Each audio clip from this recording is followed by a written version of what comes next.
Hi guys, welcome back to my channel, Alice Go Recap. Salamat sa suporta. Ako po ay isang Pinoy. Germany, may isang matandang lalaki na kakalabas lang ng CR. Pero ang totoo, isa palang matinik na assassin ang nasa likod ng matandang mukha. Dahil ang totoong matanda na may-ari ng mukha ay pinatay na ng hired killer. Kinagabihan, pumasok ang assassin sa isang opisina kung saan nagtatrabaho bilang janitor ang pinatay niyang matandang lalaki. Dahil nasa loob pala ang kanyang unang target. Habang naghahanda siya ng kanyang baril, nakita siya ng secretary kaya ito ang una niyang pinatay. Kasunod nito ay pinagbabaril na niya sa opisina ang kanyang target na si Elias Fest. Sinadya niyang hindi ito tamaan kaya nakalabas ang negosyante sa opisina at tumakbo pababa ng hagdan. Hinabol ito ng assassin at binaril ang dalawang paa ni Elias. Nang barilin niya ulit ang lalaki, sinadya niyang hindi ito tamaan sa ulo. Dahil ang totoong target ng hitman ay ang ama ng negosyante na si Manfred Fest. Maya-maya ay tumakbo na siya sa balcony ng building at nagtapon ng smoke grenade sa baba. Dito na siya bumaba gamit ang tali, saka mabilis na tumakas. Pagka-uwi ng assassin sa hideout niya, nagtanggal agad ito ng maskara. Dito na makikita ang totoong mukha ng assassin na si Jackal. Nang sumunod na araw, nag-assemble ng customized long-range rifle ang lalaki para kay Manfred. Dahil isa palang malakas na politician ang ama ni Elias, sinadya niyang hindi patayin ang anak nito para dumalaw dito si Manfred. At ito na yung pagkakataong may sigawa ni Jackal ang mission. Ilang saglit lang ay tiningnan niya ang entrance ng hospital. Habang pinag-aralan niya ang mga gwardya sa buong paligid, inadjust muna niya ang scope ng kanyang baril. Paglipas ng ilang oras, dumating na ang politician. At pagkapasok nito sa pinto ng hospital, binaril agad ito ni Jackal sa ulo. Mabilis na nagligpit ang assassin. At bago ito lumabas ng unit, naglagay muna ito ng bomba sa ilalim ng kama. Habang palabas na siya ng parking, pinalagpas muna niya ang mga pulis saka siya nag-exit. Maya-maya ay pumasok siya sa isang basement parking at nagpalit ng kotse. Iniwan niya ang unang sasakyan pero tinaniman na niya ito ng bomba. At nang makarating na ang SWAT team sa apartment, sumabog na ang bomba at ganon din ang kotseng iniwan niya sa basement. Nang malaman ng MI6 ang nangyaring assassination sa politician, pinagkatiwala ng agency sa isa nilang magaling na agent na si Bianca ang buong investigasyon sa kaso. Dito namangha ang agent nang malaman na lagpas sa 3,800 meters ang layo ng sniper sa target. Na ayon sa babae, nasa 3,540 lang ang world record ng agency. Kaya pagdating sa meeting tungkol sa kaso, sinabi ni Bianca na isang customized rifle ang ginamit ng assassin na siguradong gawa umano ng tanyag na Irish gunsmith. Nakilalang magaling gumawa ng mga long-range sniper rifle. Dahil dito, nag-request ang babae na isama niya sa kanyang team ang isang Irish informant. Sa kabilang banda, nakatanggap ng panibagong kontrata si Jackal sa halagang $10 million. Ang kanyang target ay isang IT billionaire na nagngangalang Yuli. Kasunod nito ay nakipagkita siya kay Zina, ang liaison officer ng kanyang mga employer. Dito niya nalaman na may dinevelop umanong software ang billionaire na tinatawag na River para ma-expose kung paano mas lalong yumayaman ang mga mayayaman sa buong mundo. Dahil dito, nagdemand siya na gawing $100 million ang reward sa kontrata. Pagkatapos ng pag-uusap nila ni Zina, umuwi na muna si Jackal sa bahay niya sa Spain kung saan nag-aantay ang kanyang mag-ina. Kinabukasan, nalaman niya na kinancel ng client ang fund transfer sa kanyang account. At kasama rin itong kinansela ang kontrata. Dito napaisip si Jackal kung ano ang nangyari kaya nag-request siya ng detalye sa bangko kung saan galing ang kinanselang fund transfer. Kasunod nito ay nagdesisyon siyang bumalik ng Germany para personal na asikasuhin ang problema sa kontrata. Dismayado ang asawa niyang si Nuria nang magpaalam siyang babalik na naman siya ng Munich. Pero wala rin itong nagawa dahil related umano ito sa kanyang trabaho. Maya-maya lang ay hinatid siya ng cab-iyak sa airport. Ngunit nang makaalis na si Nuria, sumakay ng taxi si Jackal at pumunta sa bangko para kunin sa safety vault ang kanyang pekeng passport. Pero ang hindi alam ng assassin nakita pala siya ng kanyang asawa at inakala nitong may ibang babae si Jackal. Pagdating niya sa Munich, nakipagkita agad siya kay Zina. Dito na niya nalaman na hinold pala ng partner ng client ang bayad sa kanya para sa bagong kontrata. Babayaran daw muna siya ng advance na 20 million at ang balanse ay kung mapatay niya umano ang target bago nito ilabas sa publiko ang na-develop na software. Nang araw ding iyon, nalaman na ni Jackal kung saan nanggaling ang fund transfer para sa kanyang account. Dito niya nalaman na isa si Elias sa board ng kumpanya kaya nagduda siya na ang negosyante din ang nagutos na patayin ang sarili nitong ama. Samantala, unti-unting nakagawa ng profile si Bianca sa assassin habang pinapanood ang mga videos nito. Nasa 40s pa umano ang edad ng lalaki, right-handed, dati umanong membro ng military at exceptional ang sniping skills. Para umano mahanap nila ang katauhan ng hitman. Hinalungkat niya ang records ng isang military academy para hanapin ang match ng mga nakuha niyang impormasyon. Kasunod nito ay nakatanggap siya ng detalye sa informant na nasa Belarus ang Irish gunsmith kaya pinuntahan agad ito ng team ni Bianca. Ngunit ang hindi alam ng mga agent, natunugan na pala ng Irish ang pagdating nila kaya tumakas na ito saka nag-iwan ng bomba sa hideout. Palpak at nasaktan pa sila sa operasyon. Kaya pagbalik ng agent sa opisina, binalaan siya ng kanyang superior na posibleng may spy umano sa team niya. Kasunod nito ay nalaman din niya na regular ang pag-uusap ng assassin at ng gunsmith. Balik sa Munich, umattend muna sa funeral service ni Manfred si Jackal. Pinatay nito ang driver ng negosyante at pumalit siya dito. Nang kumprontahin niya si Elias sa bayad sa huling mission, nagalit pala ito sa kanya dahil sa pagbaril niya sa mga paa nito. Hindi rin natuwa ang assassin sa ginawa ng negosyante kaya pinatay niya ito. Habang akay ng metro si Jackal, nakita niya sa CCTV na nalaman na ng asawa niya at pamilya nito ang sekretong kwarto kung saan nakatago ang mga gamit niya bilang isang hired killer. Dahil dito, tinawagan niya si Nuria at pinapapunta niya ng Paris ang cab-iyak para makipag-usap. Nang sumunod na araw, dumating na sa hotel si Nuria. Dito inamin ni Jackal sa asawa na matagal na niyang tinago dito ang totoong trabaho niya. Na-involve umano siya sa sindikato ng malalaking kumpanya, na ang mga nakitang kagamitan niya sa secret room ay mga kailanganin niya sa kanyang trabaho. Pinaniwala niya ang asawa na huling mission na umano niya ito at magsasama na silang muli. Sa kabilang banda, nagpatuloy pa rin ang paghahanap ni Bianca ng clue sa katauhan ng assassin. Pinuntahan ng babae ang isang shooting instructor kung saan nalaman niya dito na may dati siyang sundalo na kayang tumira ng 4 na kilometro ang layo sa target. Ngunit patay na umano ang sundalong ito, 10 taon na ang nakalipas. Para makasiguro, tinawagan agad ni Bianca ang assistant na i-verify ang impormasyon ito kung totoong patay na ang sniper na sinasabi ng instructor. Kasunod nito ay nag-umpisa ng magtrabaho ni Jackal sa bago niyang kontrata. Pumunta siya sa venue kung saan ipre-present ng kanyang target ang software. Dumaan siya sa security at inassess ang buong concert hall.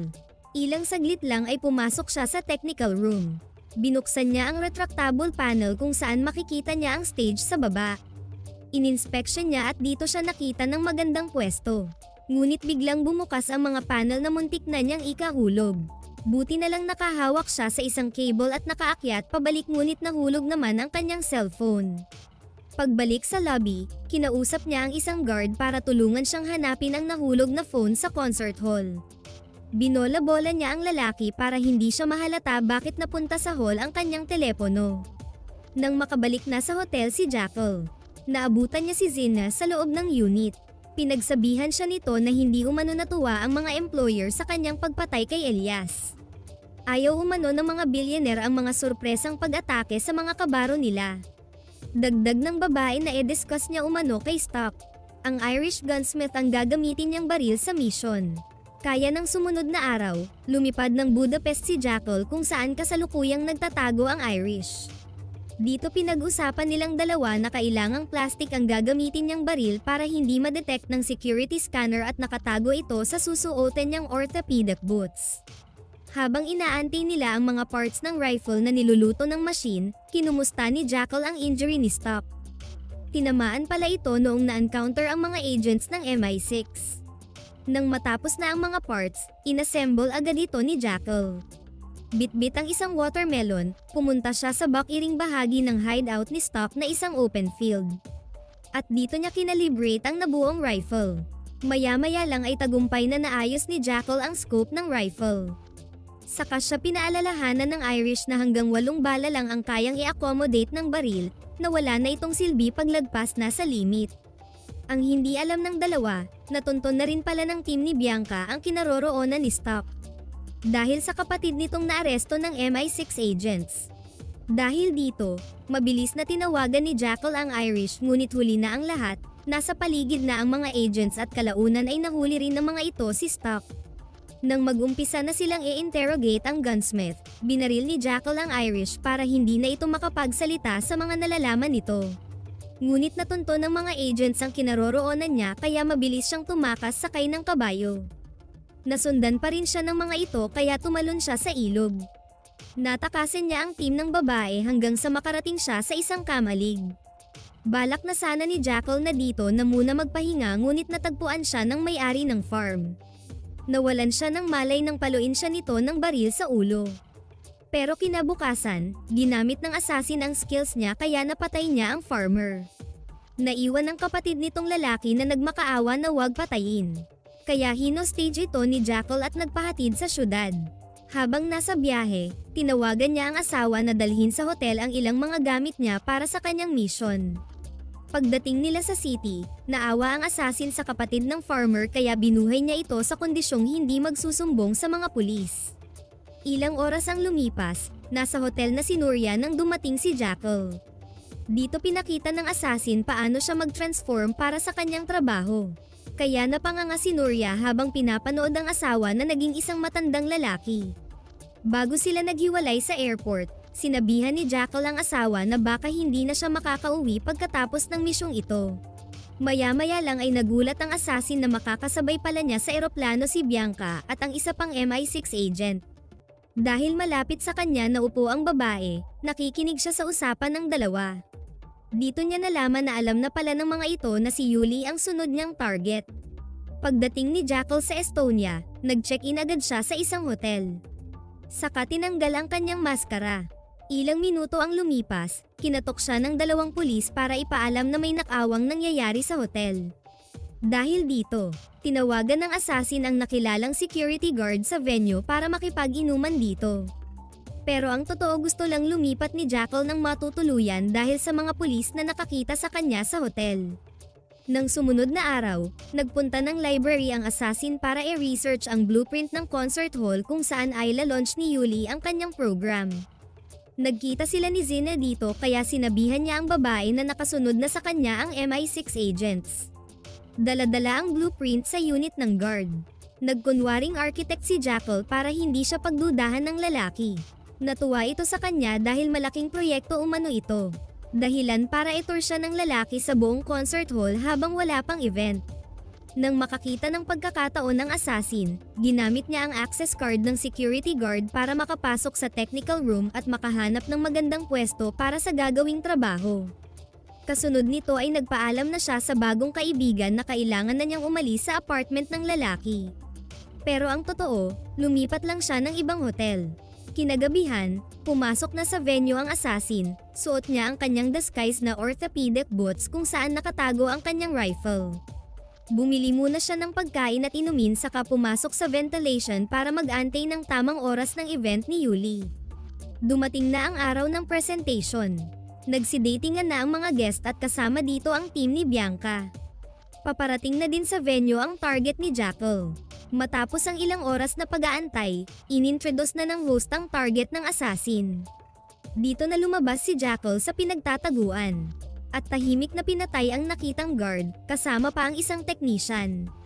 Pamwesto na si Jackal sa itaas at inantay ang paglabas ni Yuli. Ngunit nang tirahin na sana niya ang billionaire, may isang gunman ang bumaril galing sa may likuran dahilan para hindi niya matamaan ang target. Dahil dito, nagsuspecha si Bianca na dalawa ang shooter. Kasunod nito ay mabilis na humalo si Jackal sa nagpanik na mga guest palabas ng venue. Nakita pala siya ng kaibigang guard kaya hinabol siya nito. Ngunit para walang witness, pinatay din niya ang lalaki sa katuluyang tumakas.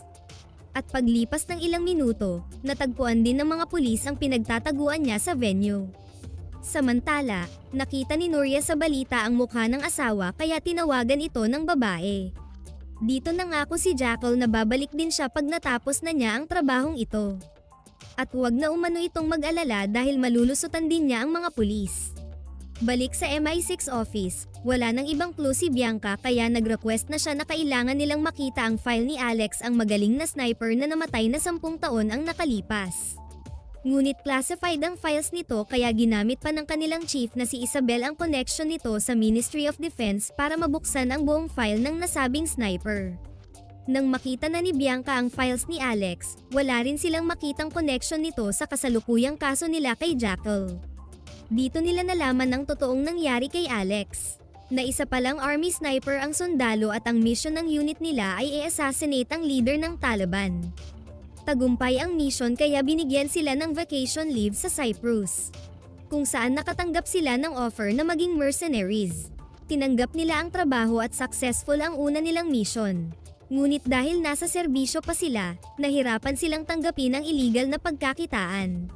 Pagbalik nila sa trabaho, dito nagdesisyon si Jackal na mas pinipili nitong tumanggap ng malaking pera kaysa maging sundalo lang.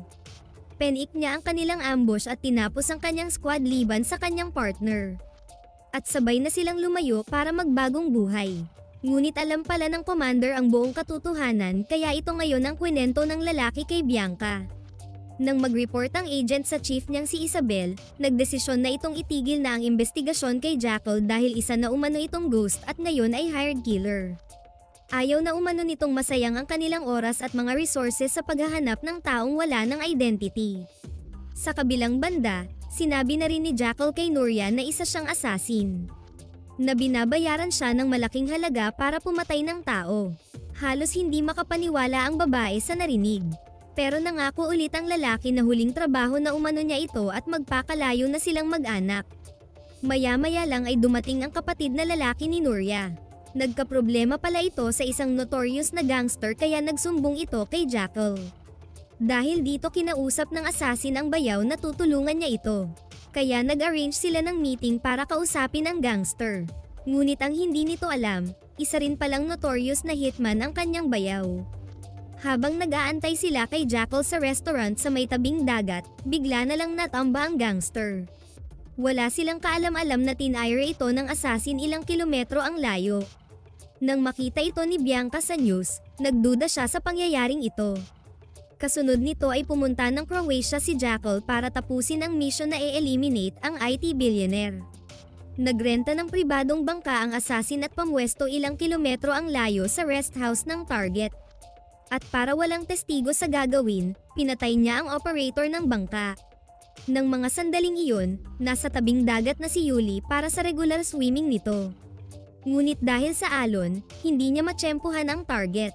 Dahil nakita sa drone ng security ang bangkang sinakyan niya, nagpadala ang mga ito ng jet ski ngunit, binaril lang ito ni Jackal.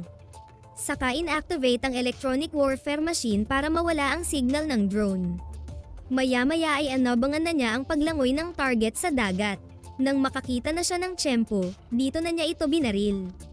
Tagumpay niyang tinamaan si Yuli sa tubig. Kasunod nito ay mabilis na siyang tumakas. Ngunit nasundan siya ng mga tauhan ng billionaire. Hanggang habulin na rin siya ng mga pulis.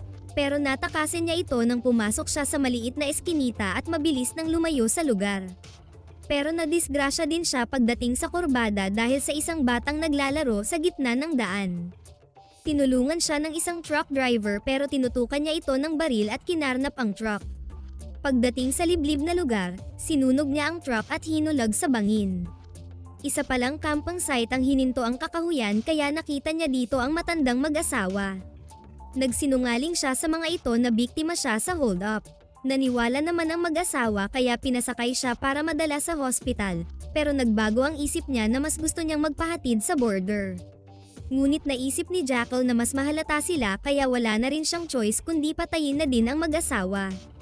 Napaiyak siya nang tawagan si Nuria dahil wala naman siyang plano na patayin ang dalawang matanda. Sinabi na rin niya sa asawa na tapos na ang kanyang mission. Ilang saglit ang lumipas, pinasabog ni Jackal ang sasakyan gamit ang improvised na bomba at nagumpisa na siyang maglakbay papuntang London. Sa kabilang banda, nag-request si Bianca kay Isabel na payag ang pumunta ng Spain para imbestigahan ang assassination ni Yuli at ang gangster dahil parehas lang umano ang paraan ng pagpatay sa dalawa. Ngunit ayaw nang ipagpatuloy ng chief ang kaso dahil nagiging personal na umano ito kay Bianca. Pero nagmatigas ang agent kaya tinanggal ito sa trabaho ni Isabel. Kasunod nito ay nasorpresa si Isabel sa pagbisita ng Ministry of Foreign Affairs sa opisina niya. Inutusan pala ito ng mga employer ni Jackal na ipagpatuloy ang paghahanap sa assassin at patayin ito. Saka isunod na i-eliminate ang babaeng agent. Kinagabihan, pinuntahan ng chief si Bianca sa apartment nito para sabihan na ituloy ang mission na paghahanap kay Jackal pero kailangang walang ibang nakakaalam nito. Nang sumunod na araw, lumipad agad ang team ng agent sa Spain. Sinerveillance agad nila ang bahay ng assassin. Pagsapit ng gabi, nakita nila ang mag-ina ng hitman na sumakay ng taxi. At maya-maya lang ay dumating na din si Jackal. Ngunit wala na siyang inabutan sa bahay. Biglang tumunog ang telepono niya at si Zena ang nasa kabilang linya. Binalaan siyang pinapaligpit na umano sila ng kanilang mga employer. Dahil dito naghanda na rin si Jackal sa pag-alis ngunit dumating pala sa bahay niya ang lasing na bayaw kaya ito ang nakabarilan ng mga agents.